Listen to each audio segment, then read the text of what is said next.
waiting room wasn't locked. So the way that I like to describe ViewPath Live, it is we are taking the cameras that are in our classroom ceiling and we are taking an imaginary plug, plugging them into our computers for us to be able to use them during our Zoom classes.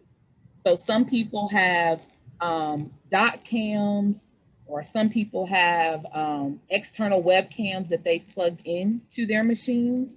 This is, again, taking an imaginary plug and plugging your classroom camera into your machine so that your students can use it, or you can use it during your Zoom meetings.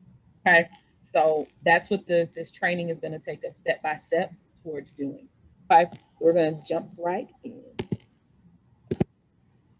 Again, I'm Ijama. Nice to see everybody again. Everybody looks like familiar faces and names from what I can tell. I am 1/3 of our instructional technology team here in the district. Okay, so if I were teaching this lesson live, these words, these four things this would be my word wall, my vocabulary, right? And so to ensure that you guys understand each part, I want to make sure I just go over the different parts of these apps that are working together for this process to be effective. Okay, so number one, our Launchpad is our single sign-on. Okay, you can access now. You don't have a choice. Launchpad launches in all web browsers, right? So it forces you there. So that's our single sign-on. That's how you get to all of your applications. Safari Montage is the system that we use to position our cameras. If you have a camera in your room, you've also probably used Safari Montage to schedule recordings. Okay, so the Safari Montage application is where you go to manipulate your camera. The third application that we are looking at that we'll use is also our audio enhancement system. So that's our teardrop microphone and also our handheld mics. And then lastly, all of those things are working together so that we can actually push out into our Zoom meetings. Okay? Questions about those before we go any further? Okay, I want to make sure that we understand that if in the event that something doesn't work, so when something doesn't work, I'm not saying if, but when, because we know something is bound to go wrong. We're talking about technology. So when something goes wrong, I want you to be able to address the right thing in your now ticket.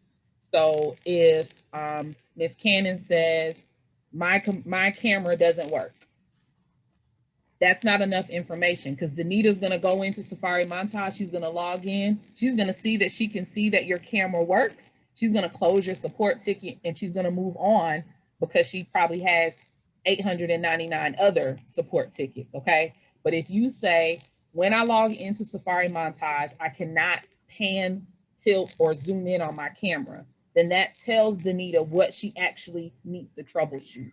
So make sure when you're doing a now ticket, it happened to me as a teacher in my building. If I was not explicit, I found sometimes that my tickets got closed without the problem to me being addressed. Well, I didn't articulate what the real problem was. So make sure that when you do a now ticket that you express what exactly is going on so that the technicians can do their best to address that problem. Okay, so let's keep going. So step one in setting up this process is going to Safari Montage. Okay, Safari Montage works best for most users in Internet Explorer. So you're going to go to Internet Explorer and then you're going to find that Launchpad comes right up. So once it comes up, you're going to go to Safari Montage and it may prompt you to log in. It might not, it might prompt you to log in that first time. So you your last name dot first and your same password. Okay. Once you're in Safari Montage, we are going to position our camera just right for the angle that we're wanting to use. So I'm going to play this video for you guys.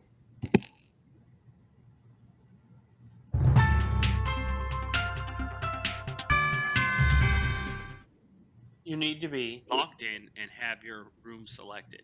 Now select the live stream button. Clicking this button will open the live stream page and you will see the camera that is available. Depending on your laptop configuration, the player window may automatically load the camera image. You may be required to press the play button. To adjust your camera, click the camera button in the player window in the bottom left. This will bring up the camera tools that will allow you to make changes to the view. The current view is in single, and the top left tools will allow you to make adjustments to this view. We have zoom function as well as panning and tilting. What view do you notice that he is using? So you have options. You have double, single, quad in Safari Montage. What view is he using for his camera?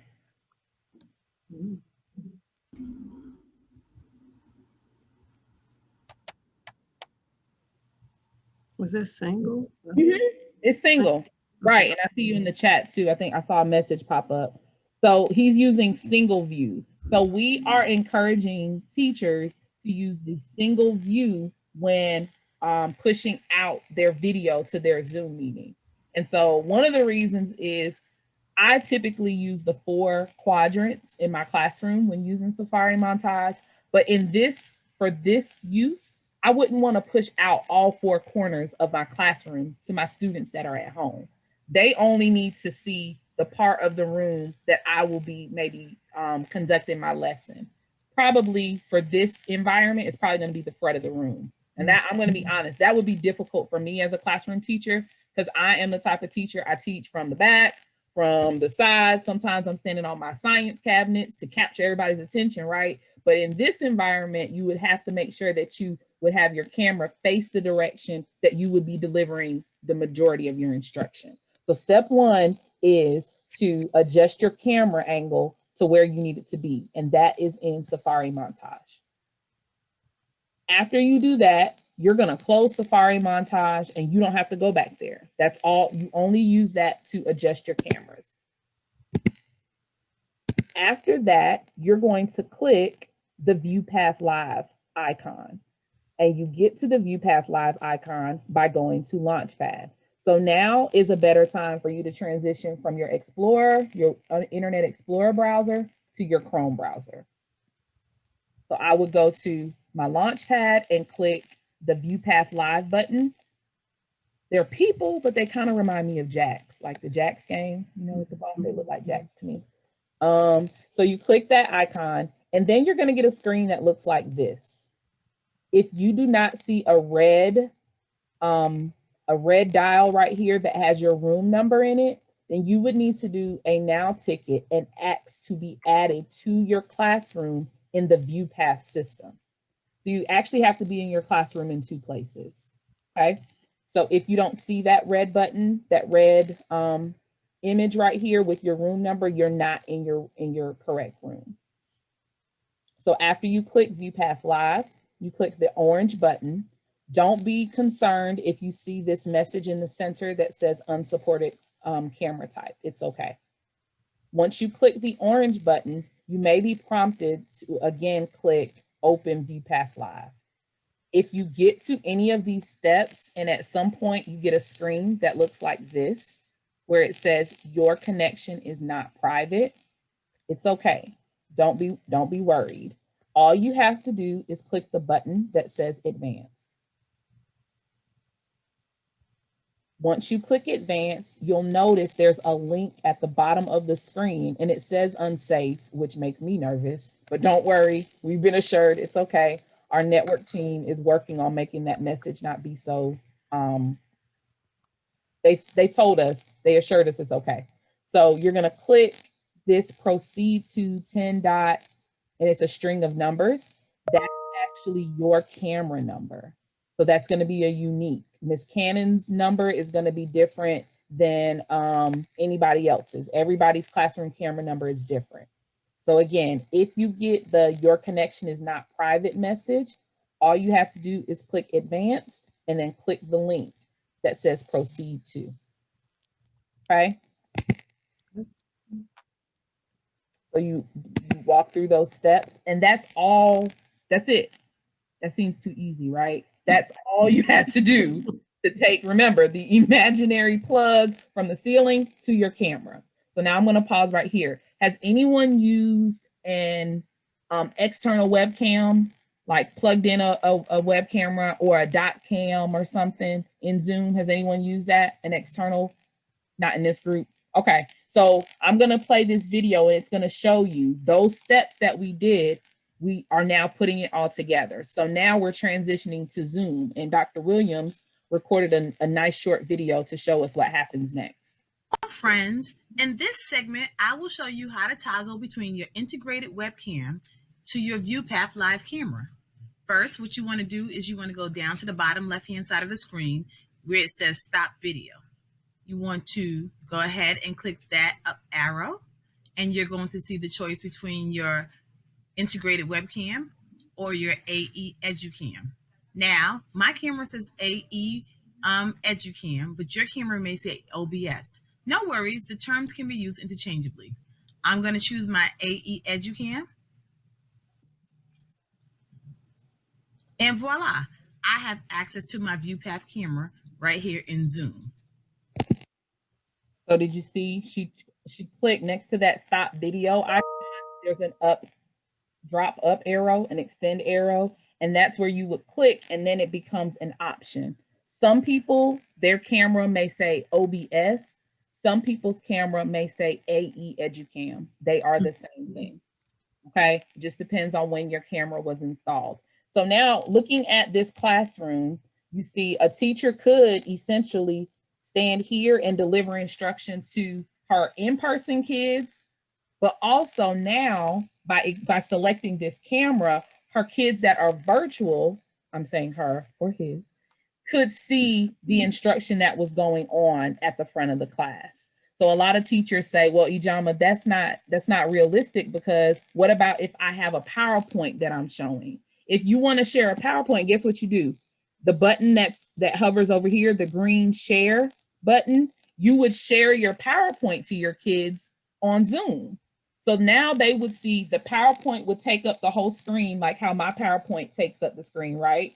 And where am I on your screen, Miss Cannon? Because you can see me, right? Yeah, at the top. So what would happen is your PowerPoint would take up their whole screen, and then you would be in the top of their screen delivering the lesson. So they would see you talking and teaching, and then your students that are real time would see you, in person would see you. We've had teachers say, okay, I'm sitting behind my desk delivering instruction, but my in-person kids don't think I'm talking to them because I'm behind my desk. They're like, oh, she's talking to the virtual kids. She's not teaching us.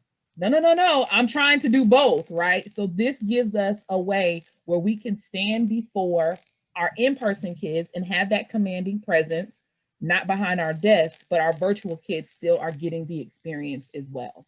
Okay, so I'm a middle school science teacher, and so I did demonstrations, right?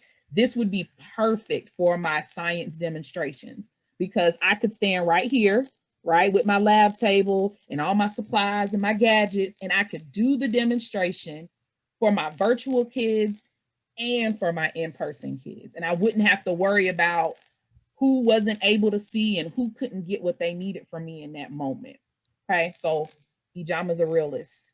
I'm not going to stand before you and say that I would use this feature all day, every day, because sometimes it wouldn't be applicable to what I needed to happen. But I do think it is an awesome tool in some areas for us and what we have going on right now, as far as our teachers that are having to juggle essentially two groups of students. Okay, so those are the steps. It's real easy. It's almost too easy, right? So